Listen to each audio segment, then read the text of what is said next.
Assalamualaikum warahmatullahi wabarakatuh.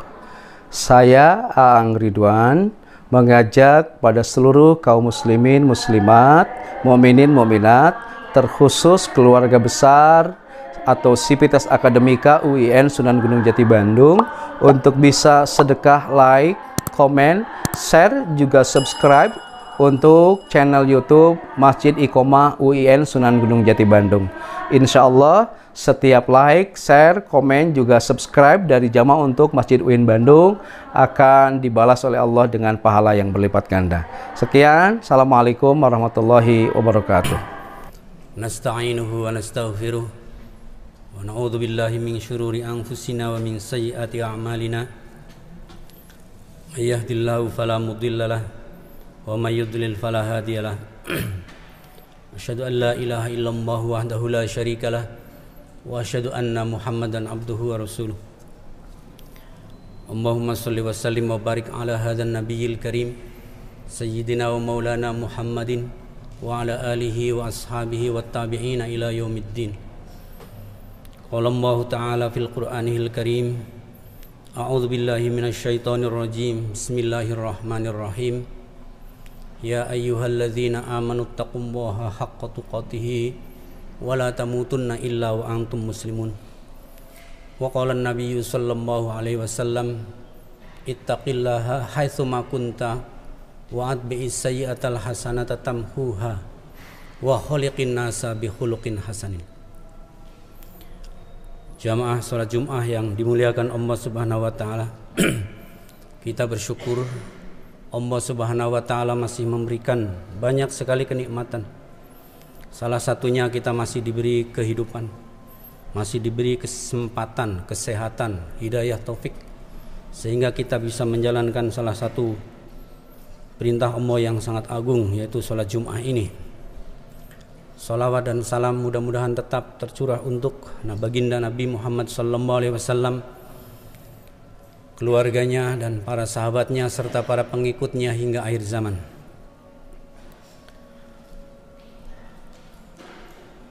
Selanjutnya selaku khatib berwasiat khususnya untuk khatib pribadi dan umumnya untuk jamaah sekalian, marilah kita jangan bosan-bosan untuk tambah usia, tambah bertakwa. Usia kita bertambah, usahakan kita koreksi terus menerus kualitas ketakwaan kita. Berusaha untuk menjalankan semua perintah-perintah Allah yang ada pada diri kita, tentu sebatas kemampuan kita, dan menjauhi semua larangan-larangan Allah yang ada pada diri kita, tentu ala qadri mastata'na, sebatas kemampuan kita. Karena dengan cara seperti itu maka kita akan sukses, hidup kita akan sukses di dunia ini dan di akhirat. Hadirin yang berbahagia,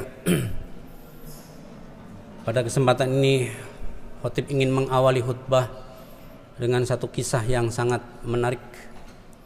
Kisah yang menimpa seorang ulama besar, yaitu Imam Ahmad bin Hanbal, seorang pendiri mazhab Hambali dalam fikih. Kisah ini sejatinya pernah disampaikan oleh dosen saya di sini ketika kultum, tetapi saya mengangkat kembali, menyinggung kembali kisah ini karena penting sekali untuk kita sama-sama renungi. Kisah ini menimpa diri Imam Ahmad bin Hanbal.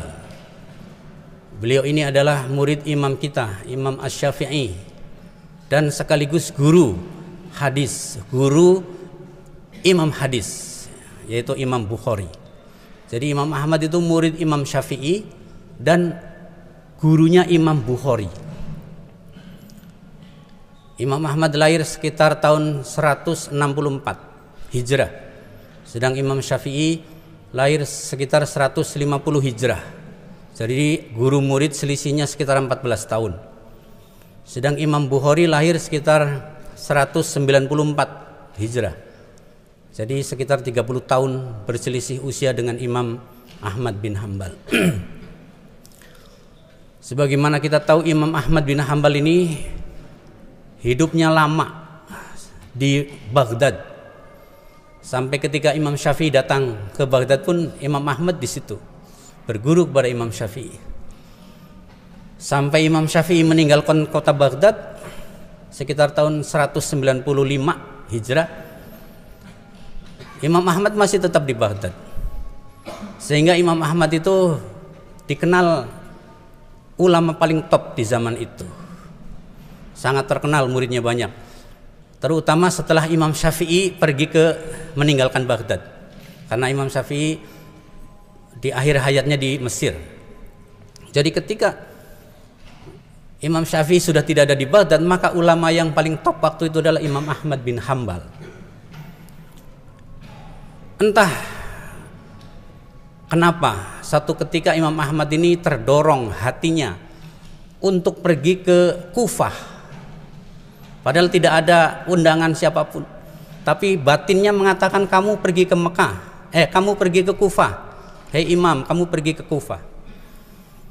Maka beliau pun tidak mampu menahan gejolak hatinya untuk pergi ke Kufah, padahal Kufah Baghdad jauh sekali, ratusan kilometer. Waktu itu tentu alat transportasi sangat sederhana, sehingga perjalanan yang demikian jauh itu ditempuh dengan susah payah. Maka akhirnya sampailah beliau ke Kufah. Waktu itu waktu sholat Isya. Beliau bersinggah di salah satu masjid untuk sama-sama sholat berjamaah, sholat Isya. Namun karena beliau ini seorang musafir dari perjalanan jauh, tentu capek habis menjalankan satu perjalanan jauh. Selepas sholat maka beliau berusaha untuk istirahat. Sedang jamaah masjid itu adalah orang-orang asli situ, maka mereka tuh pada pulang. Hanya memang ini barangkali untuk ujian bagi beliau, padahal beliau adalah imam besar. Hanya zaman itu tidak seperti zaman sekarang. Kalau zaman sekarang orang setingkat Imam Ahmad bin Hambal itu pasti sudah dikenal loh gambarnya, wajahnya di mana-mana. Tapi kalau zaman itu hanya orang dengar saja, terkenal namanya, tapi tidak pernah tahu wajahnya. Kecuali orang-orang yang pernah datang berguru kepada beliau di Baghdad. Jadi Imam Ahmad pun demikian, terkenal namanya di seluruh wilayah Abbasiyah waktu itu. Waktu itu tuh kalau tidak salah itu antara Khalifah Al-Ma'mun, Al-Amin, Al-Ma'mun, Al-Mu'tasim atau Al-Wathiq. Sekitar tahun itulah 200, karena beliau meninggal tahun 240-an. Jadi segitu. Terkenal di Baghdad itu, seluruh wilayah Abbasiyah. Tapi orang-orang belum pada tahu wajahnya. Sehingga ketika beliau datang ke masjid itu pun orang-orang tidak tahu bahwa beliau itu adalah Imam Ahmad bin Hambal. Sehingga ketika beliau mau beristirahat, karena waktu itu tidak ada istilah penginapan atau hotel. Kalau zaman sekarang kan banyak hotel. Zaman dulu itu yang namanya musafir benar-benar susah sekali. Makanya banyak hadis-hadis Nabi untuk memperhatikan Ibnu Sabil, musafir. Karena susah. Kalau zaman sekarang musafir kan nyaman. Maka ketika beliau mau ikut istirahat di masjid itu, ternyata diusir oleh merebot lah kalau zaman sekarang. Mau ikut istirahat di terasnya pun tetap tidak boleh, ini masjid mau ditutup, wahai tuan, wahai musafir gitu. Sampai akhirnya beliau keluar masjid. Untungnya ada seorang tetangga masjid yang mendengar atau melihat ada orang tua diusir oleh merbot masjid karena mau ikut beriktikaf, tidak boleh pulang. Maka sang tetangga masjid ini mendatangi Imam Ahmad, yang tetangga ini pun tidak tahu beliau adalah Imam Ahmad. Wahai tuan, kalau tuan mau ikut saya, nginap di saya saja. Alhamdulillah, tentu Imam Ahmad sangat bersyukur. Mengikutilah Imam Ahmad ke orang tersebut. Ternyata orang tersebut adalah tukang roti yang kerjanya bikin roti sendiri lalu menjualnya. Maka di malam itu, sebagaimana setelah menjamu tamu begitu, Imam Ahmad dikasih perlengkapan seadanya untuk istirahat. Tapi beliau ini kan orangnya jeli, suka memperhatikan masyarakat, memperhatikan di sekitarnya, termasuk tukang roti ini diperhatikan oleh Imam Ahmad. Di antara sesuatu yang aneh bagi Imam Ahmad. Ini tukang roti ini kalau ditanya jawabnya sekedarnya saja, dan mulutnya selalu berbisik-bisik seperti berzikir begitu. Maka Imam Ahmad pun penasaran, wahai bapak tukang roti, kenapa engkau kalau ditanya secukupnya jawabnya, dan setelah itu engkau berbisik-bisik, berzikir apa kiranya? Sang tukang roti ini menjawab, wahai Tuan, saya ini suka berzikir istighfar. Oh begitu. Sudah berapa lama engkau beristighfar seperti itu? Ya kurang lebih 30 tahun. Oh lama juga ya. Apa kira-kira keuntungan yang engkau rasakan setelah melakukan zikir kayak gitu? Yang saya rasa, saya ingat-ingat selalu, sejak saya zikir ini, hampir semua keinginan saya dikabul oleh Allah Subhanahu wa taala. Semuanya dikabul. Oh gitu, Masya Allah. Kemudian Imam Ahmad bertanya, kira-kira ingat-ingat coba, ada nggak satu hajat engkau yang belum terkabul padahal engkau sudah berzikir seperti ini? Maka tukang roti ini mengingat-ingat apa kira-kira ya. Akhirnya ingatlah sang tukang roti itu bahwa ada satu hajat saya yang sampai sekarang belum terkabul, yaitu saya ingin ketemu ulama besar yang terkenal dari Baghdad. Beliau itu namanya Imam Ahmad bin Hambal. Seketika Imam Ahmad langsung takbir tentunya. Masya Allah, astagfirullahaladzim, Masya Allah, subhanallah. Rupanya saya ini dari Baghdad jauh-jauh datang ke sini, didorong dalam batin saya ini karena mau memenuhi keinginan engkau wahai Tuhan tukang roti. Nah, begitu. Inilah jamaah sekalian, orang bilang dahsyatnya istighfar. Maka layak bagi kita untuk selalu beristighfar, membiasakan istighfar. Istighfar itu kan artinya memohon ampun, memohon maaf. Karena mau tidak mau kita ini pasti banyak salah. Adapun ungkapannya bisa pakai bahasa apa saja saya kira. Kalau bahasa Arab pun harus dengan penuh kesadaran. Bukan hanya astagfirullahaladzim, astagfirullahaladzim, astagfirullahaladzim tanpa makna. Dengan ketulusan. Mungkin di antara kita ada yang bertanya-tanya dalam diri kita, ngapain saya istighfar? Saya kan nggak pernah melakukan dosa. Apa saya nggak merasa punya dosa saya? Maka bapak-bapak hadirin yang berbahagia, mungkin kita insya Allah selevel kita mudah-mudahan, insya Allah nggak pernah zina, insya Allah nggak pernah mencuri, insya Allah nggak pernah lah namanya membunuh atau mabok-mabokan, insya Allah sudah tidak pernah. Kalau toh memang ada ya tinggal istighfar yang benar-benar. Tapi ingat bapak-bapak hadirin yang berbahagia, dosa itu bukan hanya itu ternyata. Dosa itu bukan hanya perbuatan-perbuatan fisikal seperti itu. Jadi kalau toh kita merasa tidak pernah melakukan dosa-dosa seperti tadi, pernahkah kita berpikir bahwa hati kita juga mudah sekali berbuat dosa? Salah satunya adalah dosa hasud. Itu kan amalan yang bukan fisik, tapi itu amalan itu. Amalan batin, amalan hati. Hasud, iri, dengki. Ini bahaya sekali. Sampai Rasul mengwanti-wanti, iyyakum wal hasada. Fa innal hasada ya'kulul hasanat kama ta'kulun nar al hatoba. Ini Nabi kalau bilang iyyakum itu artinya hati-hati benar tuh. Jangan kamu sampai hasud. Hasud itu kita tidak suka orang lain dapat kenikmatan, gitu kurang lebih. Orang lain dapat kelebihan, orang lain dapat kesenangan, kita nggak suka, pingin kesenangan itu hilang. Kan itu biasa di diri kita tuh. Kalau kita nggak langsung istighfar kan, kenapa teman saya itu sama-sama, kalau yang mahasiswa mungkin itu si Eta nyontek ke saya, tapi nilainya A, saya malah nilainya C, aku mati. Hasud sama teman. Itu level mahasiswa. Kalau level dosen sama lah, sama-sama diangkat bareng. Mungkin bahkan lebih dulu kita. Tapi kenapa si Eta udah jadi pejabat? Hasud.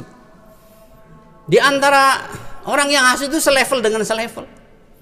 Yang antara wadek, ya berarti hasud dengan wadek. Antara dekan, antara rektor dan sebagainya. Ini kita harus buang sifat hasud itu. Caranya diantaranya kita dengan bersyukur dengan apa yang sudah kita dapatkan. Alhamdulillah, meskipun orang itu lebih dari kita, itu takdir dia.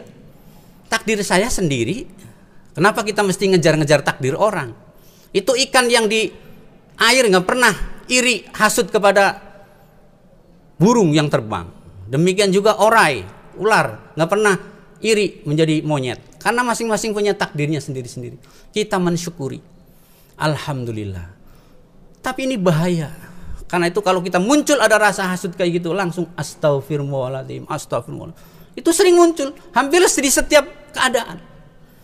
Al-Quran betul-betul mewanti-wanti ini sampai dalam surat Al-Falaq gitu kan. Qul a'udzu birabbil falaq min syarri ma khalaq wa min syarri hasidin, itu di ujungnya kan gitu. Berarti itu betul-betul bahaya itu hasud itu. Karena bahayanya hasud itu bisa mencelakakan orang yang dihasudi. Tanpa orang yang dihasudi itu bersalah sama kita. Gara-gara kita hasud, main apa? Yaitu hasud ini. Jadi jangan merasa kita, saya kan nggak pernah melakukan dosa besar tapi hasud bisa jadi. Atau yang kedua bisa jadi ria. Ria ini kan hal-hal yang kecil. Ya, Pak. Mungkin kita sama secara fisik kelihatan sama-sama di sini.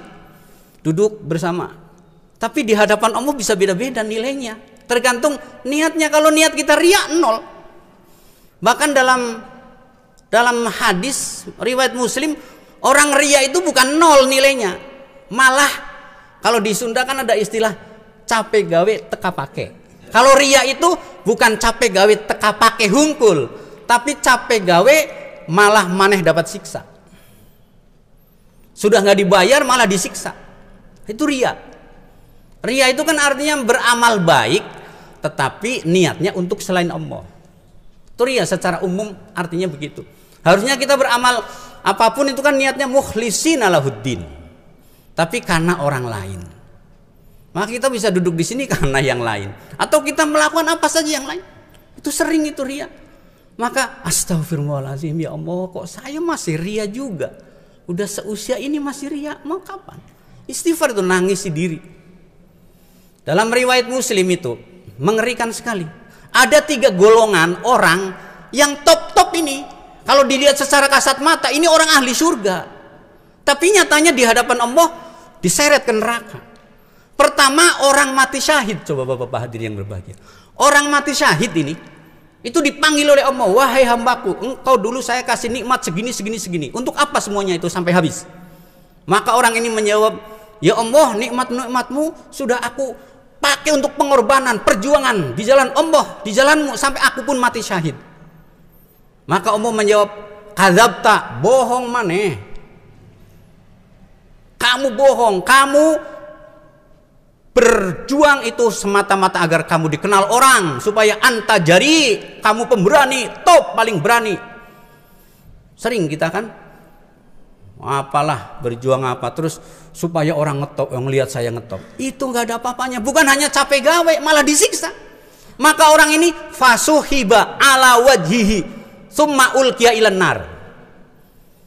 Maka orang ini di hadapan Allah, di hadapan para makhluk yang lain, diseret di wajahnya, kemudian faulqiya finnar, dilemparkan ke neraka. Padahal ini mati syahid, Pak. Bagaimana kalau kita umpamanya yang mati biasa-biasa saja, penuh dengan riya? Istighfar, makanya kalau kita amal-amal istighfar, astagfirullah. Itu yang mati syahid. Yang kedua, yang kelihatannya orang top, tapi di hadapan Allah nggak ada apa-apanya. Siapa? Ulama, Pak. Dalam hadis itu dikatakan, rojulun ta'allamal ilma wa 'allamahu wa qara'al Qur'an. Hadisnya begitu, yang saya masih ingat itu. Yang kedua itu rojulun, seorang laki-laki. Di sini berarti perempuan masuk. Ta'allamal ilma, belajar ilmu. Kayak kita mahasiswa belajar ilmu, kita dulu mahasiswa belajar ilmu. Kemudian setelah kita belajar, wa 'allamahu, kemudian kita mengajarkan, jadi guru, jadi ustadz, jadi dosen. Wa qara'al Qur'an, dan kita juga memaknai Al-Qur'an, memahami Qur'an, membaca Qur'an. Ini Kan ulama, nggak ada lain lah. Kalau kita ya mungkin dosen. Tapi ketika Allah tanyakan, wahai hambaku, kamu dulu saya kasih kenikmatan begini. Untuk apa engkau habiskan itu? Maka dia pun menjawab, ya Allah, saya habiskan semuanya untuk bekal menuntut ilmu.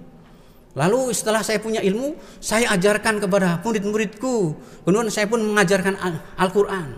Semata-mata karena engkau ya Allah. Allah menjawab, kadzabta, bohong kamu teh. Kamu melakukan itu semua itu li ayyuqala, katanya di situ, qoriun, alimun gitu. Kamu melakukan itu supaya kamu dikenal, orang alim, top, si eta bener-bener top, si eta itu qori, si eta. Nggak ada niat karena aku kamu. Fasuhiba ala wajhi wa ulqiya finnar. Maka orang yang ini pun, ulama ini, diseret di wajahnya. Diseret wajahnya, mungkin wajahnya ke bawah diseret-seret itu. Fa ulqiya finnar, dilemparkan ke neraka.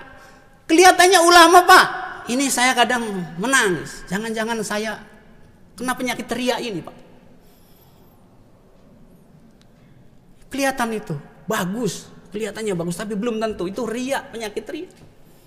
Kemudian yang ketiga, al-jawad. Al-jawad itu dermawan. Orang yang suka mengasihi bantuan-bantuan itu orang dermawan. Kurang lebih begitu.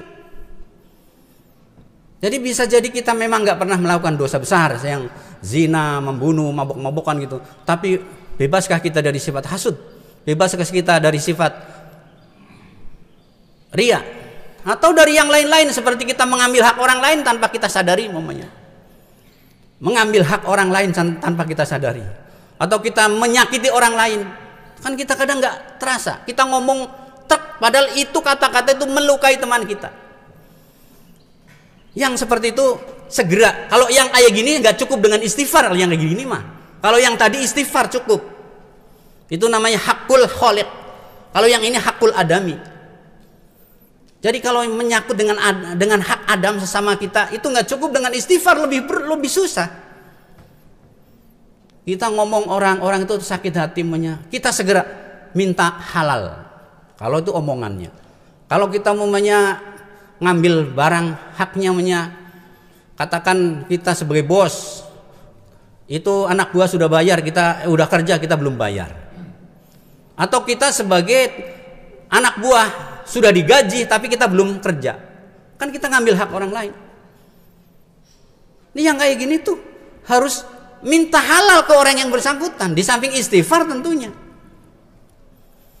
Maka hadis yang riwayatnya banyak juga diriwayatkan oleh beberapa imam, dikatakan ada di hari kiamat nanti ada seorang namanya muflis, yaitu orang yang seperti tadi. Nabi Muhammad bertanya kepada para sahabatnya, atadruna mal muflis. Ini berkaitan dengan ngambil hak orang lain, Pak. Wahai para sahabatku, apakah kalian tahu siapakah yang muflis itu? Muflis itu bangkrut, pailit kalau kita mah. Ya, para sahabat menjawabnya seperti kita lah, yang namanya orang bangkrut itu orang yang nggak punya la dirhama lahu wala dinaro wala mata', kan kurang lebih begitu. Ya, yang namanya orang bangkrut anu teboga iya tuh Nabi. Tapi kata Nabi mengatakan bukan. Orang muflis itu al muflis min ummati man ya'ti yaumal qiyamah bi sholatin wa siyamin wa zakatin.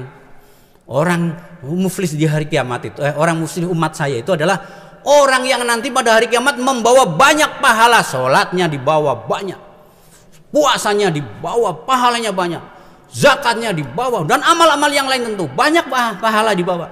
Tapi wayati qadhafa hadza wa syatama hadza wa akala mali hadza wa daraba hadza wa safaka dami hadza. Tapi di samping dia membawa amal yang banyak, seperti kita kan insya Allah amal-amal kayak gini mudah-mudahan diterima oleh Allah, itu dapat pahala. Tapi itu belum selesai, Pak. Kalau kita belum perhatikan ini orang, kata Nabi, ini orang ini yang muflis ini amalnya banyak, tapi dia juga syatama, suka mencaci maki orang. Biasa kita mencaci maki orang, kadang kita tidak tahu lewat media sosial tuh. Wa qazafa syatama hadza wa qazafa hadza, mencaci si anu si atu, menuduh si anu si atu. Betapa kita seringnya, apalagi yang mudah kayak share gitu. Hati-hati tuh, Pak. Bapak walaupun ahli sholat, ahli ibadah, ahli istighfar sekalipun, kalau ini belum selesai, bisa saja istighfarnya nol di sisi Allah. Karena hakul adam harus diselesaikan dulu. Wa qadhafa hadza wa aqala mali hadza, dan ngambil harta orang lain.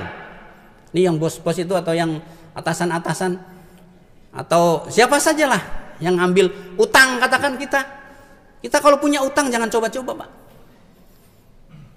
Dalam satu hadis dikatakan man mata wa alaihi dinarun au dirhamun qudiya min hasanatihi laisa thamma dinarun wala dirhamun.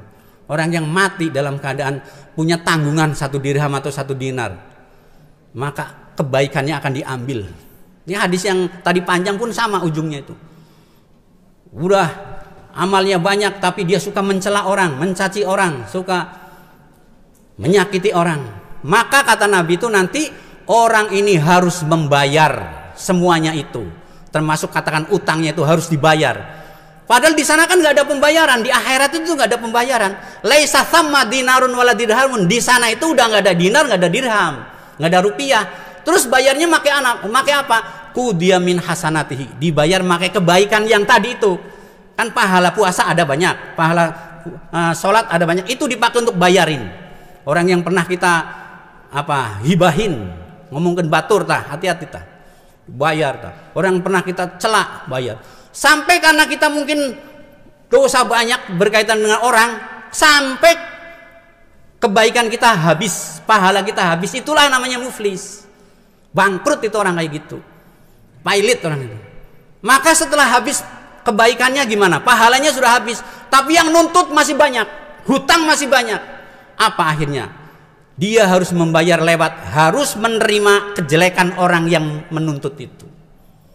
Kejelekan orang kita ambil. Na'udzubillah summa na'udzubillah. Ini hadirin yang berbahagia. Maka bisa jadi kita ini sering istighfar, tapi nasib kita masih kayak gini belangsak juga katakan. Bisa jadi ini hakul adami belum selesai. Mudah-mudahan saya khususnya dan juga jamaah sekalian bisa mengamalkan apa yang telah kita sama-sama dengarkan. Barakallahu li wa lakum.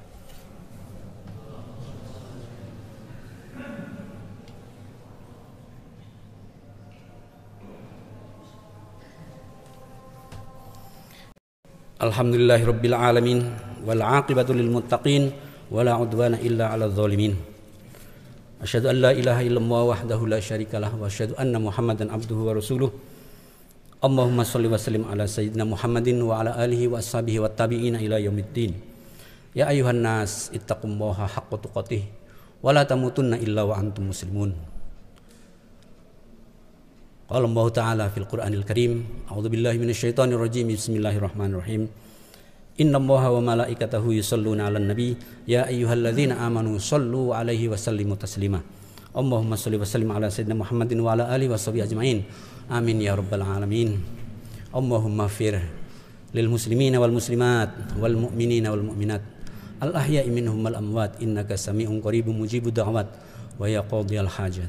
Allahumma izzal islam wal muslimin wa ahlikil kafarata wal musyrikin a'da'aka a'da'ad din. Allahumma ansur ikhwanana al mujahidina fi sabilika fi kulli makan. Allahumma ansur ikhwanana al mujahidina fi sabilika fi kulli makan. Allahumma ansur ikhwanana al mujahidina fi sabilika fi kulli makan.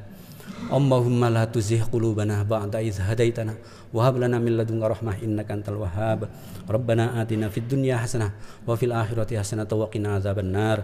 Ibadallah innallaha ya'murukum bil 'adli wal ihsan wa ita'i dzil qurba wa yanha 'anil fahsya'i wal munkari wal baghi. Ya'idzukum la'allakum tadhakkarun wa la dzikrullahi akbar. Astaghfirullaha li wa lakum.